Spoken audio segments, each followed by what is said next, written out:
Hi there Pisces, thank you for joining me for your weekly forecast for week commencing the 9th of September.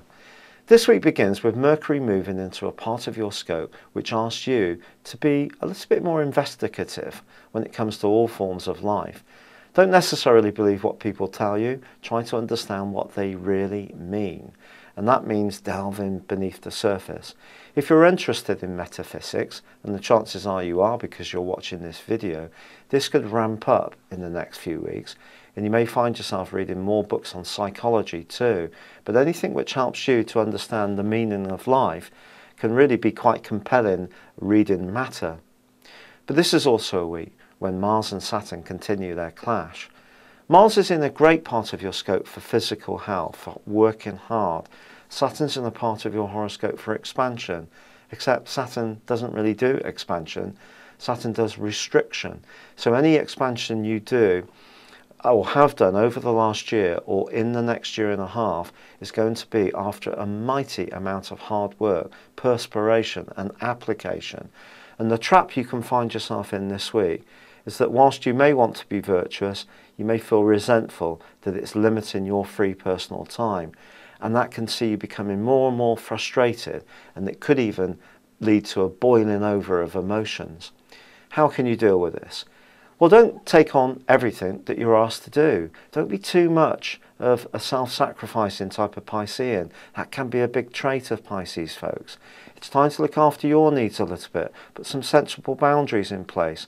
Otherwise, other people's needs can sweep you away, and that can not be very good for you. So keep your defences up.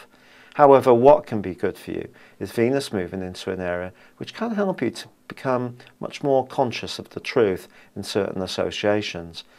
And if you do find yourself chatting to someone who's completely different, you may be actually quite smitten.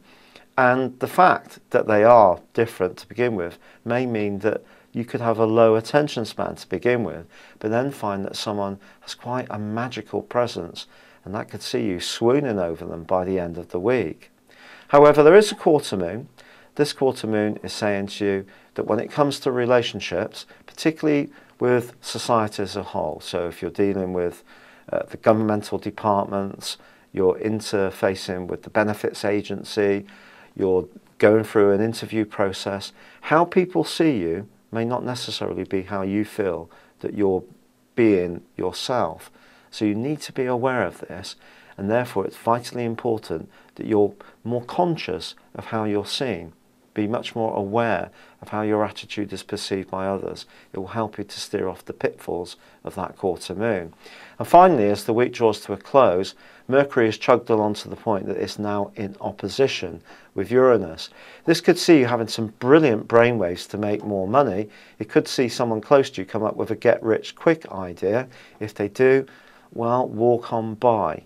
But what it can do is generate an idea that may have something in it, but you may have to work very hard to work it up to a level which will make it lasting and useful to you going forwards. On the other hand, there may be a sudden cash call where you have an expense that you're not expecting, or the chance to splash out on something rather nice, and you may decide to go for it, even if you know you're being a little bit naughty to your budget. It's been a real pleasure being with you. Thank you for joining me. Good luck and goodbye for now.